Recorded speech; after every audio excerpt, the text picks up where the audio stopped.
This is D and Less Stressful Life. That's what's up. Many individuals are dealing with stress, and sadly, they don't even realize how to deal with stress. And part of the reason why they don't even know how to deal with stress is because they don't even realize that they're even under stress. Well, my brother, my sister, let me tell you right now, stress is something that every single one of us is dealing with and will deal with. There are many ways to deal with it. Sadly, some individuals, when stress comes, they decide to break open a bottle, and I'm not talking about water either. They decide to smoke something, and hey, whatever you're talking about smoking is not good for you.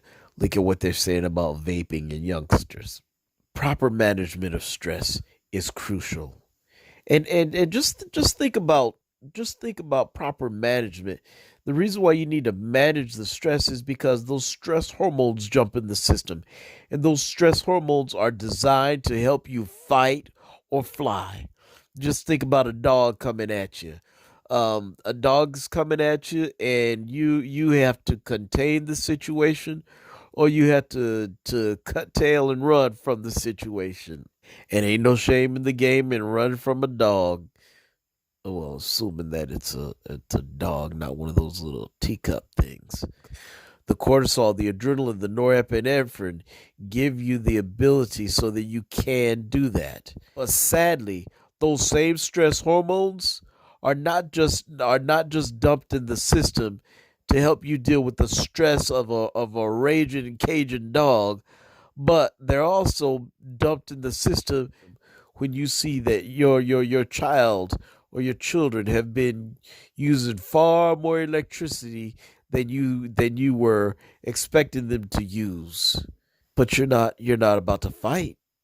You're not about to flee. So what do?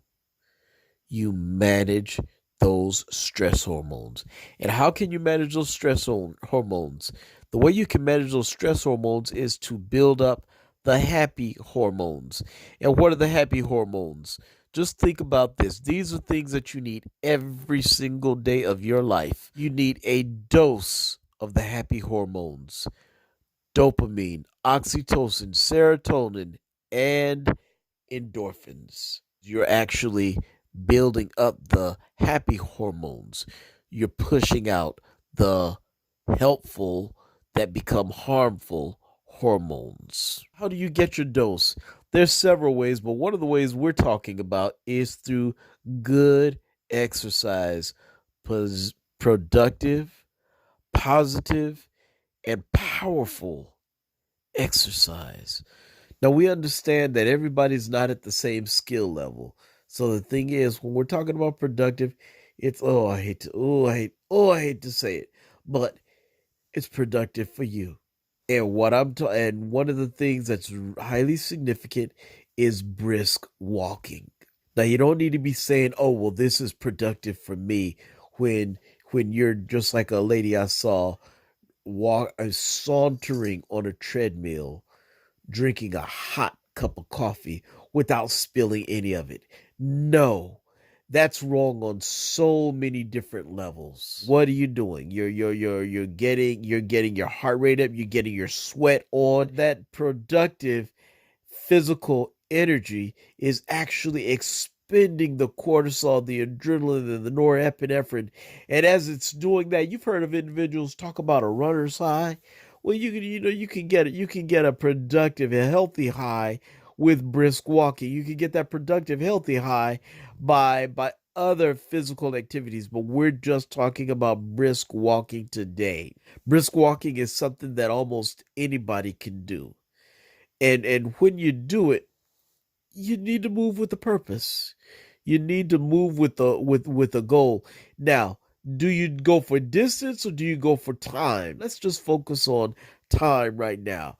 30 minutes, 45 to an hour. 35 minutes to an hour is ideal. And once you start going beyond an hour, the returns are minimal. Now, if you can't go more than an hour, well, first of all, let me say this: get a nice trail, get a safe area, If you can get a trail like that, like the one that we have in our area, then fine, get a trail. And if you can't do 4, 5, 6 miles, that's okay. Do, because once again, we're not talking about distance so much as we're talking about time. Get that time in, but as you're getting the time in, don't be messing your body up. Don't be messing yourself up. You take, if they, hopefully you have a trail where they have little spots where you can sit and relax and collect yourself. Try to put something in place for sure. And along with putting something in place, make sure you have some water. Make sure that you have maybe even a snack. You don't want your blood sugar levels dropping low and stuff like that. I actually had some figs with me on this day that I took this walk. If you can only do 10 minutes, do 10 minutes. But do your best for your body, for your health. And then you want to take it to the next level the next time. 20 minutes, or maybe shucks, maybe even 11 minutes, but whatever the case, always work towards improvement. You have it, you once you I say if you're easily able to do 60 minutes, then maybe what you want to do is you want to start looking at distance. So this way, I say, let's say you do 60 minutes, you do 4 miles in 3 miles in 60 minutes, then maybe you want to try to do 3.5 miles in 60 minutes. Always working towards improvement, always working towards taking it to the next level because it really is about growth. Like I said, walking is an excellent exercise. I'm not gonna hate on running because the Bible talks about running. But at the same time the Bible talks about running, Jesus walked. But just that's just throwing that out to you. Take care of yourself, my brother. Take care of yourself, my sister. Manage your stress before your stress manages you. Take care of your body now so your body will take care of you later. Like, subscribe, comment, share. Also, click the notification bell so you can be notified of our next video. Also, go to www.destressmethod.com for more resource information, along with various videos that we have of presentations that we've done in various areas. Well, that's all we got for now. This is D.